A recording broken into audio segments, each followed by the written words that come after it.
জয় জগন্নাথ। আজ এসেছি প্রভু জগন্নাথ দেবের আর এক লীলা কথা নিয়ে। জয় জগন্নাথ। এক রমণী ছিলেন, তিনি মেছুনি, বাজারে মাছ বিক্রি করতেন। তো তারই এই কাহিনী। তিনি প্রভুর মন্দিরে এসে দেখেন প্রভুকে নানা রকম ভোগ মিষ্টান্ন প্রচুর দেয়া হয়।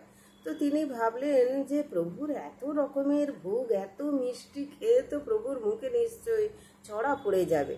তো সেই মেছুনি কি করলেন, একদিন একটি মাছ ভালো করে রান্না করে কলা পাতায় মুড়ে আর প্রভুকে দিতে এলেন। ব্যাস, সঙ্গে সঙ্গে গোল বেঁধে গেল। তিনি যেই মাত্র গেটের কাছে এসেছেন, ওখানে প্রহরীরা মাছের গন্ধ পেয়ে দেখতে পেয়ে পাণ্ডাদের ডেকেছে। পাণ্ডারা এসে বলে, এই এত মাছের গন্ধ কোথা থেকে আসছে? বলে তার হাত থেকে সেই কলা পাতার প্যাকেট ছুঁড়ে ফেলে দিলেন। বললেন, তুমি এত বড় অধার্মিক, প্রভুকে মাছ দিতে এসেছো? উনি কিছু বলতে যাবেন কি তার আগে দেখছেন কলা পাতা ছিঁড়ে পড়ে গেছে, ভেতর থেকে পাকা কাঁঠালের গন্ধ বেরিয়ে এসছে, পাকা কাঁঠালও বেরিয়ে পড়েছে।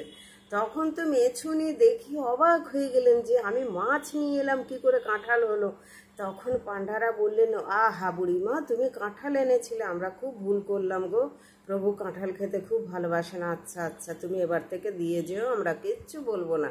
তখন মেছুনি তো নিজের চোখে বিশ্বাস করতে পারছেন না যে প্রভু জগন্নাথের একই লীলা।